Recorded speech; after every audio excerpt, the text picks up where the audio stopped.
নম্বর শর্ত হলো আল্লাহ রাব্বুল আলামিনের মহব্বত। আল্লাহর মহব্বত যখন আপনার আমার ভিতরে ঢুকবে, এবার দেখবেন আল্লাহ বিরোধী যত শক্তি আছে জমিনে সবার সাথে আমার সম্পর্ক ছিন্ন হয়ে যাবে, অটোমেটিক ছিন্ন হয়ে যাবে। এই কারণে আল্লাহর নবীরা যত নবী দুনিয়াতে এসেছেন প্রত্যেক নবীর দাওয়াতের মধ্যে এই অংশটা ছিল।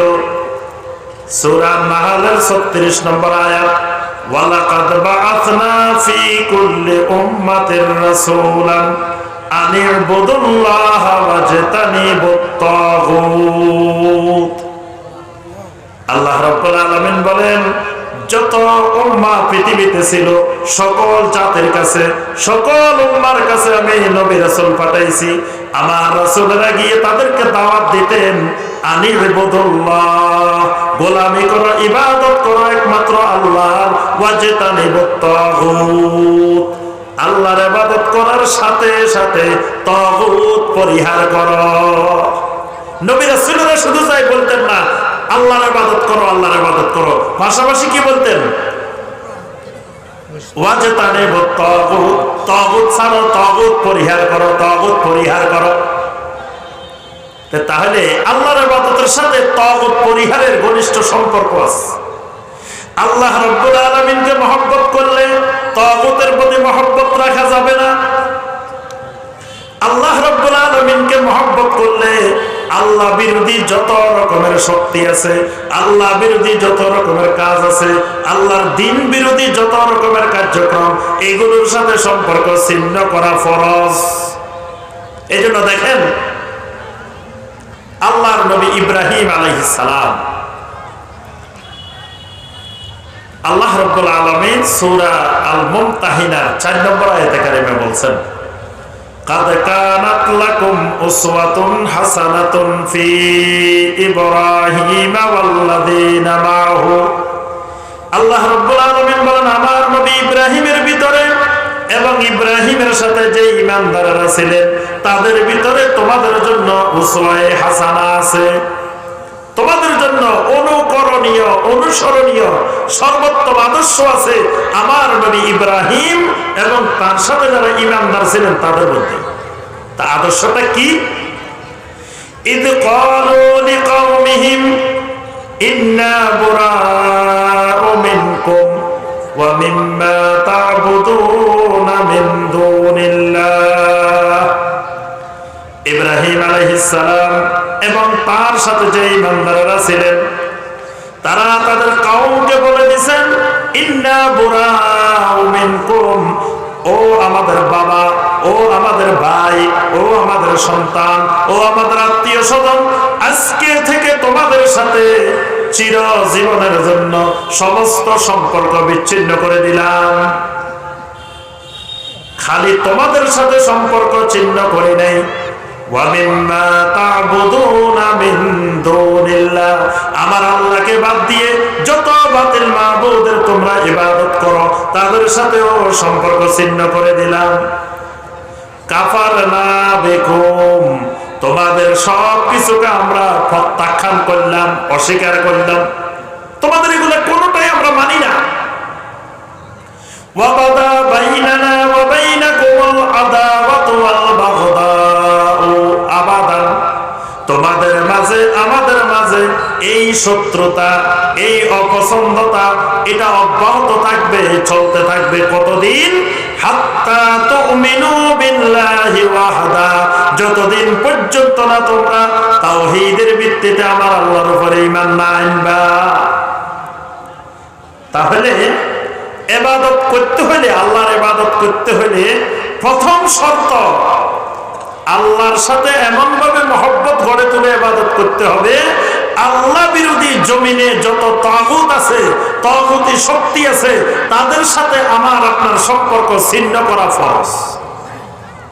এখন তাগুতের সাথেও আমার বন্ধুত্ব, আবার আল্লাহর সাথেও বন্ধুত্ব করতে চাই, এই দুই বন্ধুত্ব একসাথে হয় না।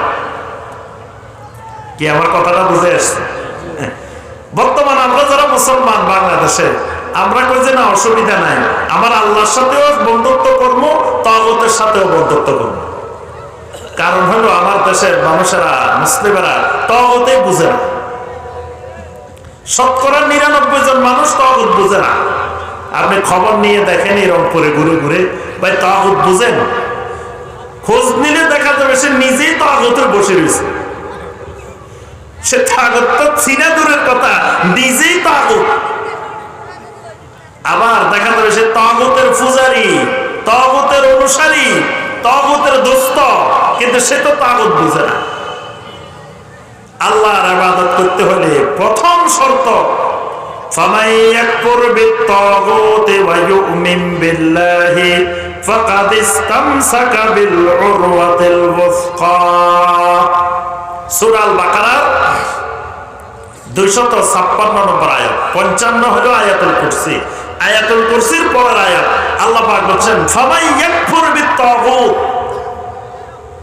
যখন কোন ব্যক্তি তাগুতকে অস্বীকার করবে, তাগুতের প্রতি কুফরি করবে, ওয়া ইউমিন বিল্লাহ, এরপরে আল্লাহর উপর ঈমান আনবে, ফাকাদ ইসতামসাকা বিল উরওয়াতিল ওয়াসকা, সে এমন এক মজবুত বন্ধন শক্ত করে ধরল, লা ইনফিসামা লাহা, যেটা কোনোদিন ছিন্ন হওয়ার মতো নয়। তাহলে আল্লাহর গোলামি করতে হলে, আল্লাহর ইবাদত করতে হলে যত বাতিল মাবুদ আছে, যত জমিনে তাগুত আছে, সমস্ত ধরনের তাগুত এবং তাগুতি শক্তির সাথে সম্পর্ক ছিন্ন করা ফরজ। এটা না ইবাদত করতে হলে 1 নম্বরে লাগবে। যদি তাগুতের সাথে সম্পর্ক থাকে, আল্লাহর যত ইবাদত করা হবে এটা ইবাদত হবে না। এজন্য প্রথম শর্ত হলো কি? মাহাব্বা, ভালোবাসা। খালি মহব্বত না, মহব্বতটা হবে মহব্বতে খালিসা। আপনারা আমার কথা বুঝতেছেন? অনেকে বুঝতেছেন, আপনারা কি বুঝতেছেন? কথাগুলো একটু কঠিন, কিন্তু কথাগুলো বোঝা লাগবেই, না বুঝে বিকল্প নেই। আপনি বললেন যে এসএসসি পরীক্ষা দিব, অঙ্ক খুব কঠিন, অঙ্ক পড়বো না, দরকারে নেই, তো এটা ছাড়া আপনার পাস করার সুযোগে নেই। কঠিন হইলেও এটা পড়া লাগবেই। এই জন্য ইবাদত করতে হলে ইবাদত সম্পর্কে জিনিসগুলা কঠিন হোক, যেই হোক, জানতেই হবে, বুঝতেই হবে, না তো আপনার আমার ইবাদতে হবে না। যে কাজ আমার আসল কাজ, সে কাজই তো হবে না। 2 নম্বর শর্ত, ইবাদত করতে হলে ভয় করতে হবে একমাত্র আল্লাহ রাব্বুল আলামিনকে। ভয় করতে হবে কাকে? একমাত্র আল্লাহ রাব্বুল আলামিনকে। আল্লাহ সুবহানাহু ওয়া তাআলাকে ভয় করে ইবাদত করা লাগবে। যদি আল্লাহকে ভয় না করে ইবাদত করে, ওই ইবাদত আল্লাহ রাব্বুল আলামিন কবুল করবেন না। এখন আমি যদি মনে করি আমি 5 ওয়াক্ত সালাত আদায় করি, হালাল খাই, এটা করি, এটা করি, সব ইবাদত তো আমি করি, আমার আবার ভয় কিসের? আমার একটা ইবাদত কবুল হবে না। এই কারণে দেখেন, আপনি আমি সালাত শেষ করছি, সালাত সুন্দর করে শেষ করছি, সালাম ফিরেছি, সালাম ফেরানোর পরে কি বলতে হয়? 2 দিকে সালাম ফিরেছেন, সালাম ফিরে কি বলতে হবে? আল্লাহু আকবারের পরে আস্তাগফিরুল্লাহ, আস্তাগফিরুল্লাহ, আস্তাগফিরুল্লাহ। তা আস্তাগফিরুল্লাহ কয় কখন? মানুষ যখন কোন গুনার কাজ করে তখন না আস্তাগফিরুল্লাহ। তা আপনি এতক্ষণ পর্যন্ত কি গুনার কাজ করছেন? এতক্ষণ পর্যন্ত কি কাজ করছেন? সবচাইতে ভালো কাজটা করছেন, সালাত আদায় করছেন, সবচাইতে ভালো কাজ। কিন্তু সালামটা ফিরানোর পরে নবী সাল্লাল্লাহু আলাইহি ওয়াসাল্লাম শিখাইতেছেন, তোমরা সালাম ফিরে বলো আস্তাগফিরুল্লাহ, আস্তাগফিরুল্লাহ, আস্তাগফিরুল্লাহ। কারণ কি? কারণ হলো আল্লাহ রাব্বুল আলামিন যেভাবে আমাকে সালাতটা কায়েম করতে বলছিলেন, আমার ঈমানের দুর্বলতার কারণে, আমার তাকওয়ার দুর্বলতার কারণে, আমার ইলমের দুর্বলতার কারণে যেভাবে আদায় করার জন্য আমার আল্লাহ নির্দেশ দিয়েছিলেন, সেইভাবে আমি আদায় করতে পারি নাই।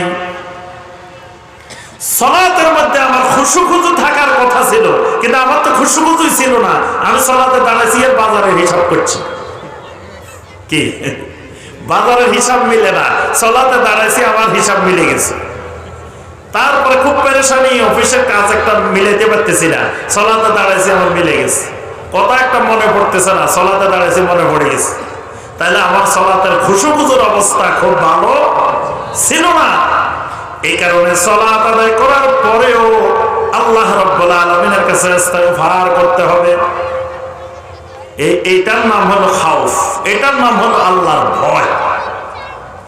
এই ভয় নিয়ে যদি আল্লাহর ইবাদত না করা হয় তো ওই ইবাদত আল্লাহ রাব্বুল আলামিন কবুল করেন না। আল্লাহর ভয় থাকতে হবে।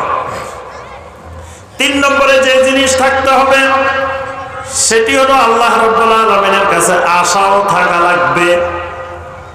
ইবাদত করতে হবে আমার আল্লাহ রাব্বুল আলামিনের কাছে বিশাল আশা নিয়ে। সেই আশাটা কি? ইবাদত করার সময় খেয়াল রাখতে হবে আমার আল্লাহ রাব্বুল আলামিন ইবাদত করলে আমাকে জান্নাত দিবেন, ইবাদত করলে আল্লাহ রাব্বুল আলামিন আমাকে জাহান্নাম থেকে মুক্তি দিবেন, ইবাদত করলে আমার আল্লাহ রাব্বুল আলামিন আমাকে ভালোবাসবেন, মহব্বত করবেন। এরকম আশা নিয়ে ভরসা নিয়ে আল্লাহর ইবাদত করা লাগবে, না হয় কিন্তু সেটা ইবাদত হবে না। আল্লাহ পাক সূরা আল কাহফের 110 নম্বর আয়াতে বলছেন, ফামান কানা ইয়ারজু লিকা রাব্বিহি ফালইয়ামাল আমালান সালিহা ওয়ালা ইউশরিক বিইবাদাতি রাব্বিহি আহাদা।